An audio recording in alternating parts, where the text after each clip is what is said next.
Good morning, and a warm welcome to your show, Sunny Mornings in San Diego. We're the daily podcast that gets you started on the right foot with what you need to know. I'm your host, Melissa, and it's Tuesday, November 14th. Now let's see what's happening in San Diego and around the world. You'll be interested to know today is National Pickle Day.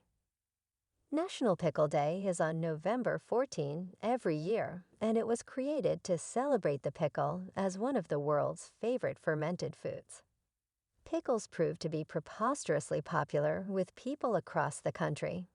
The number of pickle eaters is projected to proliferate to more than 250 million by 2023.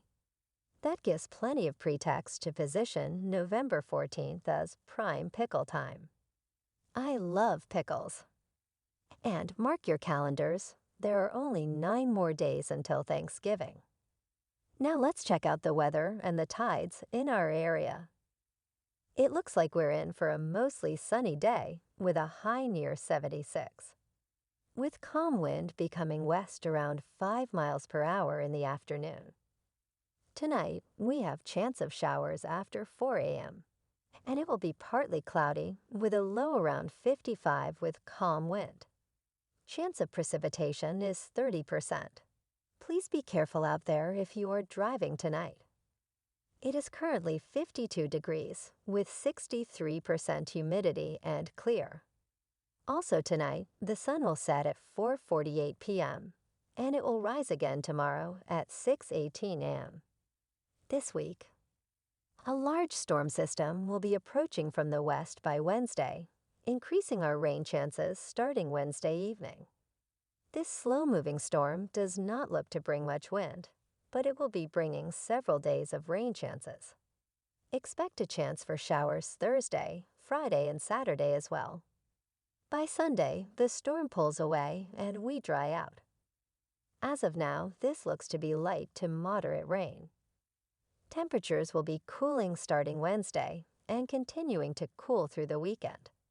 So far, next week, Thanksgiving week, looks dry. The first high tide today will be at 6.3 feet right around 8:30 a.m., with a minus half-foot low tide at 3:50 p.m. The nearshore buoy at Scripps in La Jolla reads 62 degrees. So you can expect the water temperature to be low 60s today. Now here is a snapshot of the surf forecast from surfline.com. More southern swell fills in on Tuesday as a steep-angled northwest swell eases.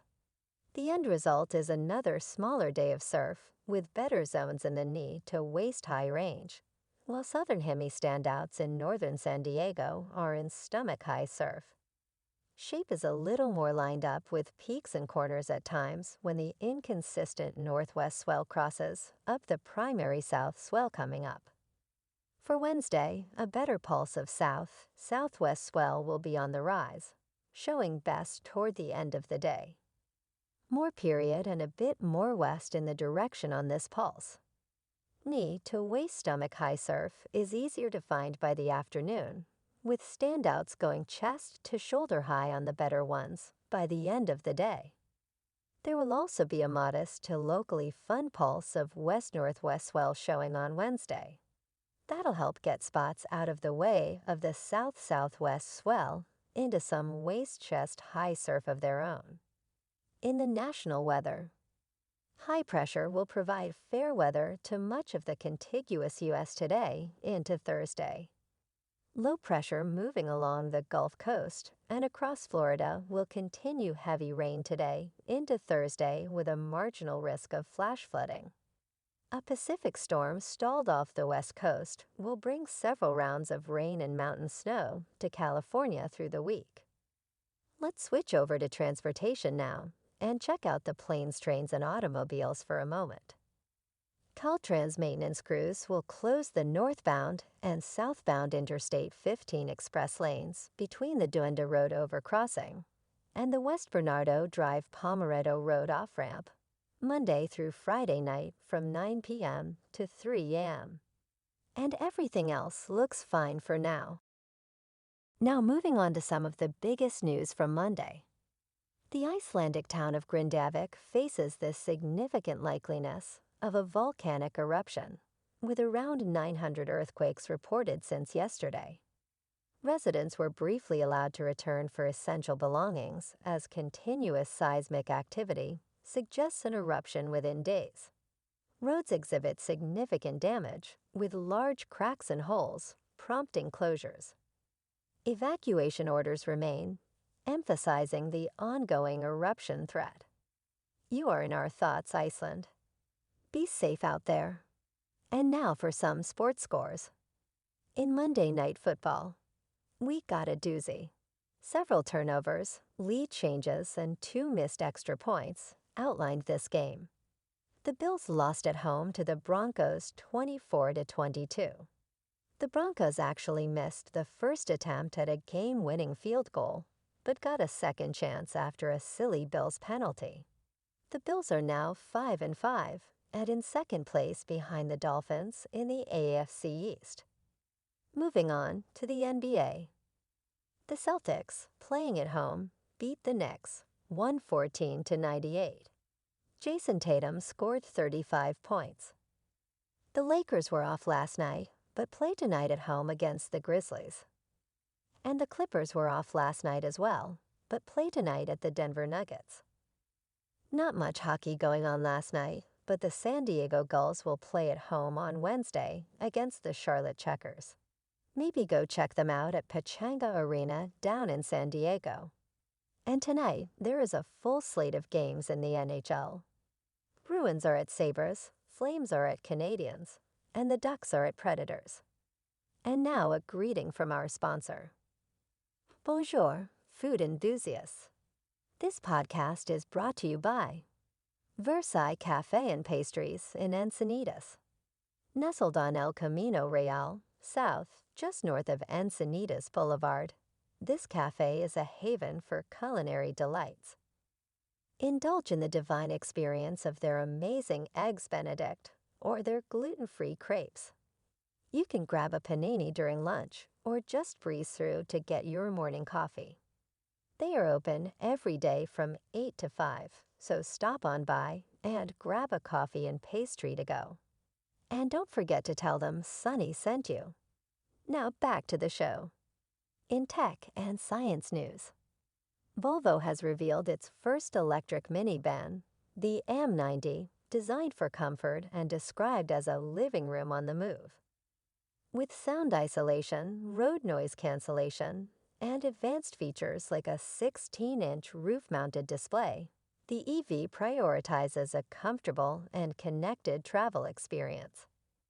It boasts a range of up to 459 miles and is initially available in only China, starting at $114,000.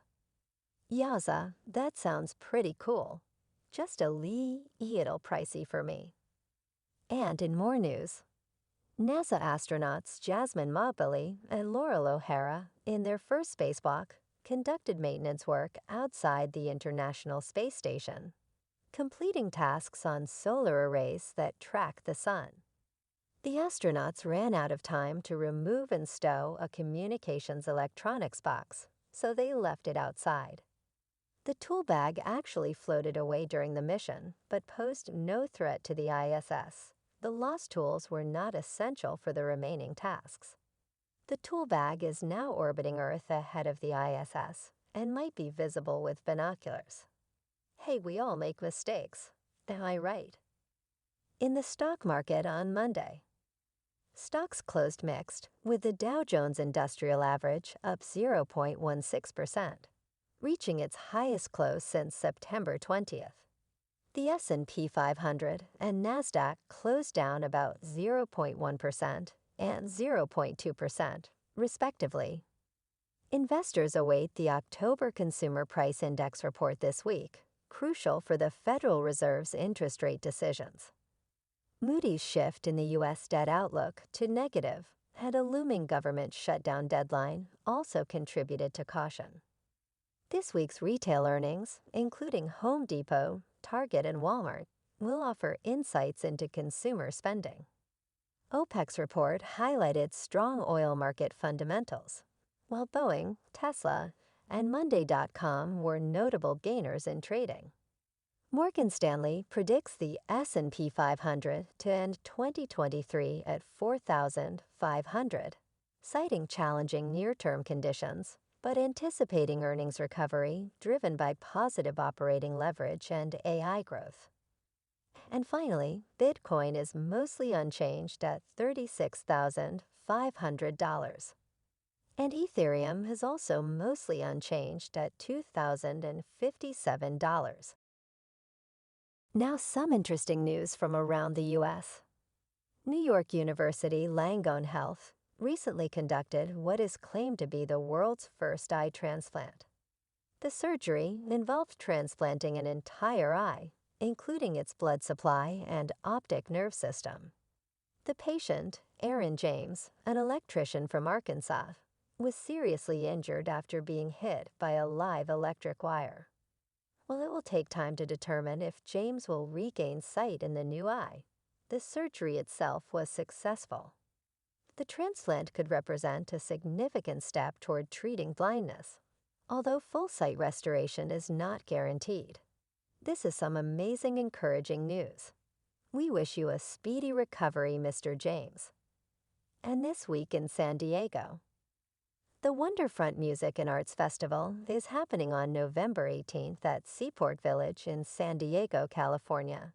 The festival promises a diverse range of music styles, including electronic, hip-hop, rock, and reggae. The event will take place over 3 days, and attendees can expect an exciting lineup of popular artists. For more details about the festival and to learn about this year's artist lineup, you can visit the official Wonderfront website. In entertainment news, filmmaker James Gunn's cryptic Instagram post has raised hopes for the release of the canceled movie, Coyoteverse. Acme, the live-action animation hybrid produced by Gunn and featuring a cast including John Cena and Will Forte, was initially canceled by Warner Brothers. Discovery as a tax write-off, sparking criticism. However, recent reports suggest that the studio might be considering shopping the movie to potential buyers, with Amazon being a top contender. Gunn's post, featuring Wile E. Coyote, has sparked speculation and renewed hopes among fans and those involved in the film's production. Well, already, folks, it's time for the thought of the day. It's your outlook on life that counts. If you take yourself lightly and don't take yourself too seriously, pretty soon we can find the humor in our everyday lives. And sometimes it can be a lifesaver. That quote was from Betty White. We love you, Betty. You're a national treasure. And that's a wrap for this morning. Remember to stay tuned tomorrow for more news and updates. Have an amazing day, my friends. Whether you're heading to work, an event, or just enjoying the day, stay safe and enjoy your day to the fullest. We'll be back tomorrow with another Sunny Mornings podcast. Thanks for tuning in.